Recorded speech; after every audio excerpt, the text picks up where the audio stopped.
आज हम डिस्कस करेंगे फाइनेंशियल सिस्टम के बारे में कि फाइनेंशियल सिस्टम क्या होते हैं, मीनिंग क्या होता है इसका, उसके कंपोनेंट्स क्या होते हैं, किस तरह से कार्य करते हैं ये।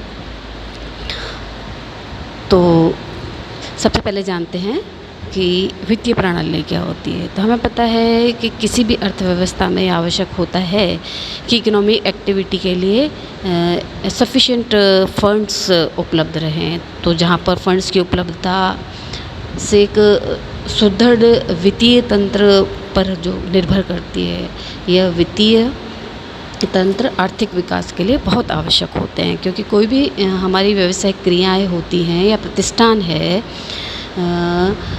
स्वीकृत लागत पर ही कोषों का संग्रहण कर सकती हैं। तो अर्थव्यवस्था को गति प्रदान करने के लिए और देश में वित्त की उपलब्धि के लिए वित्तीय संस्थाएं स्थापित की जाती हैं। वित्तीय संस्थाओं में जो कोष प्रवाह होता है वह वित्तीय बाजार का रूप प्रदान करता है। इन वित्तीय बाज़ारों में जिनके पास फंड्स ज़्यादा होते हैं तथा जिन्हें कोषों की ज़रूरत है, उनके मध्य एक सेतु के रूप में कार्य करने वाली संस्थाएं वित्तीय मध्यस्थ संस्थाएं कहलाती हैं। और जिन विपत्रों के माध्यम से कोष गतिमान होते हैं, उन विपत्रों को वित्तीय उपकरण कहा जाता है।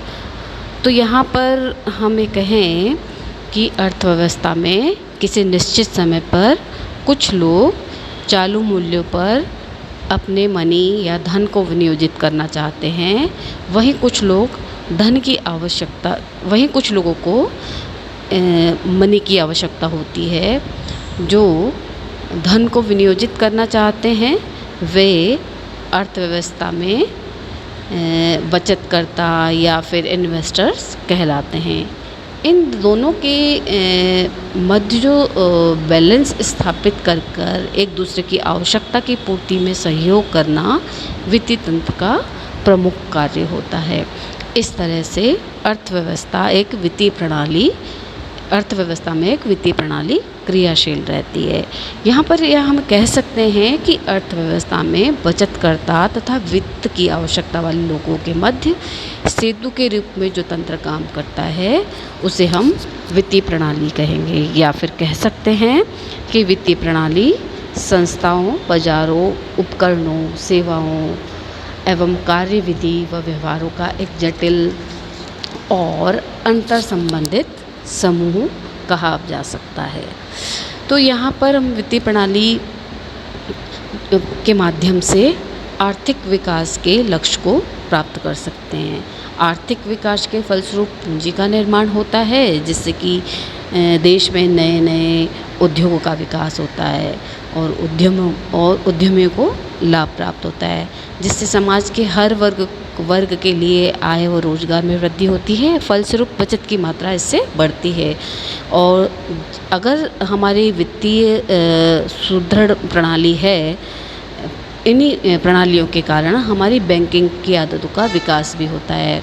इसके कारण बचत विनियोग में परिवर्तित होता है और यह विनियोग आर्थिक अभाव वाली इकाइयों की वित्तीय आवश्यकताओं की पूर्ति करते हैं। फलस्वरूप आय सृजन की दर बढ़ने लगती है और आय में वृद्धि वित्तीय प्रणालियों के फलस्वरूप विनियोग की जनक हो जाती है।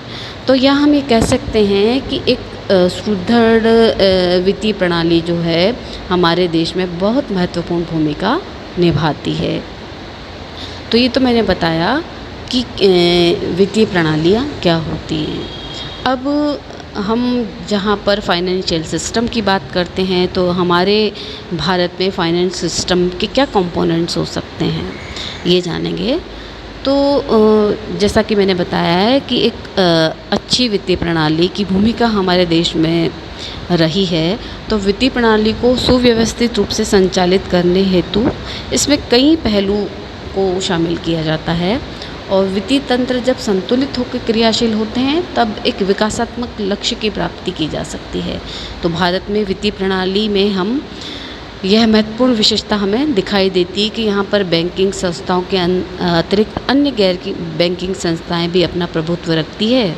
और जहाँ तक वित्तीय बाजारों का प्रश्न है तो भारत में मुद्रा बाजार और पूंजी बाजार, जैसे कि प्रीवियस वाले लेक्चर में मैंने आपको बताए थे कि मनी मार्केट क्या होता है, कैपिटल मार्केट क्या होता है। तो यहाँ पर हमारे देश में कह लें या विकसित देशों में पूर्णतः ये पाए जाते हैं और पूर्णतः संगठित तो नहीं हमारे देश में, परंतु फिर भी हैं। और वित्तीय उपकरणों में जैसे सरकारी प्रतिभूतियाँ अपना उच्च स्तर बनाए हुए हैं। तो वित्तीय सेवाओं का विस्तार अभी हुआ है पर बहुत बाकी भी है। तो हम ये कहेंगे कि हमारे देश में वित्तीय प्रणालियों के प्रमुख अंगों के अंतर्गत वित्तीय बाजार, वित्तीय संस्थाएं, वित्तीय साधन, वित्तीय सेवाएं, ये सारे शामिल होते हैं, या हम कह लें कि ये वित्तीय प्रणाली के एक अंग के रूप में काम करते हैं। तो हम जानेंगे कि कौन कौन से अंग हमारे यहाँ पर कार्य करते हैं वित्तीय प्रणालियों के अंतर्गत। तो सबसे पहले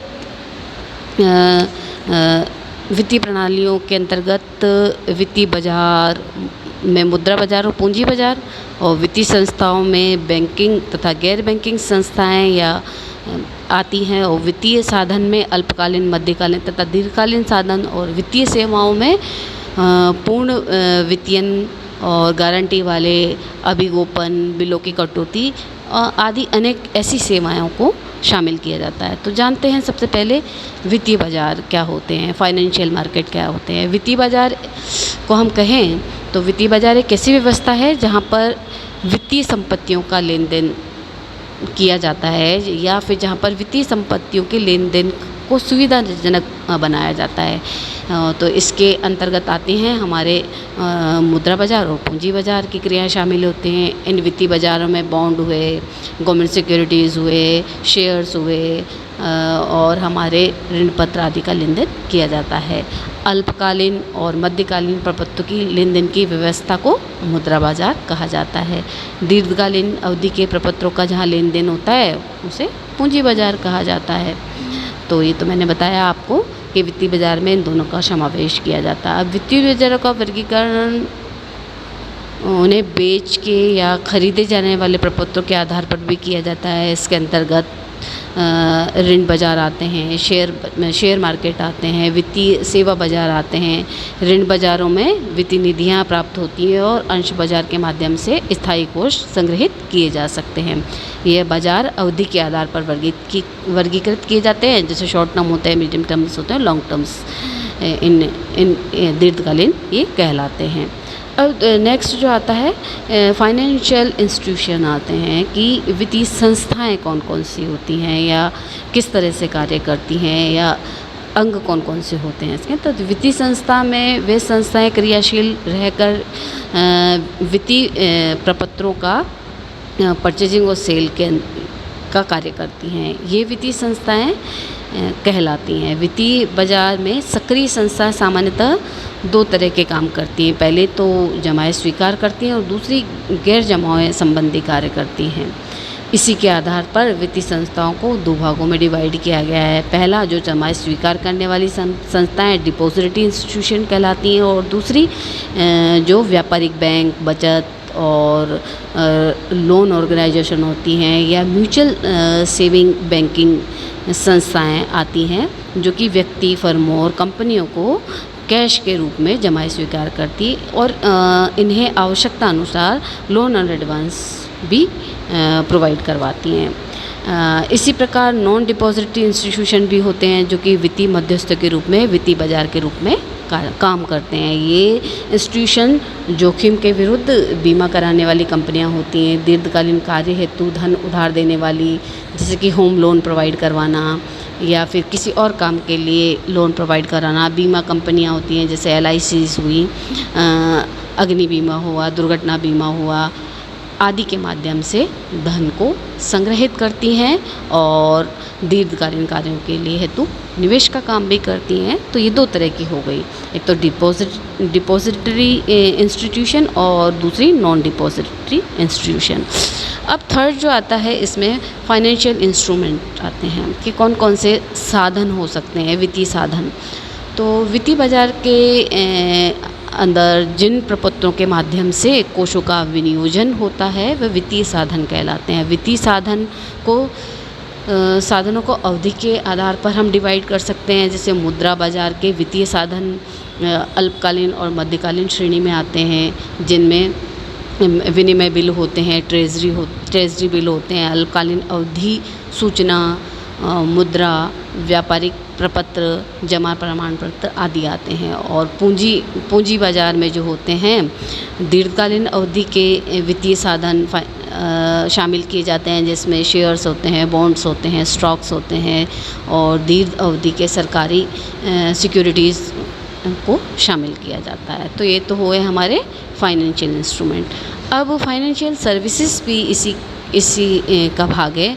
तो वित्तीय सेवाओं में, तो वित्तीय बाज़ार में वित्तीय सेवाओं द्वारा बाज़ार संबंधी कई सेवाएं प्रदान की जाती हैं। ये सेवाएं वित्तीय सेवाएं कहलाती हैं। जैसे ऋणों की गारंटी देना है, अंशों का विगोपन करना है, बिलों की कटौती करना है, रिजर्व बैंक द्वारा वित्तीय संस्थाओं का पुनर्वित्त की सेवाएं उपलब्ध कराना, ये वित्तीय सेवाओं के अंतर्गत शामिल की जाती है। और वित्तीय संस्थाओं द्वारा प्रदत्त सेवाओं को वित्तीय सेवा बाजार की संज्ञा इसीलिए दी जाती है। तो इसके अंतर्गत वित्तीय संस्थाओं द्वारा कोषों को बनाए रखा जाता है, हमारे फंड्स के प्रवाह जो होते हैं उनको बनाए रखा जाता है, और उसको बनाए रखने के लिए कई प्रकार की फाइनेंशियल सर्विसेज प्रोवाइड की जाती है। तो ये तो मैंने आपको बताया कि हमारे फाइनेंशियल सिस्टम क्या होते हैं और इसके कौन कौन से कंपोनेंट्स होते हैं, और ये किस तरह से हमारी इकोनॉमी में काम करते हैं, और क्यों ज़रूरी है ये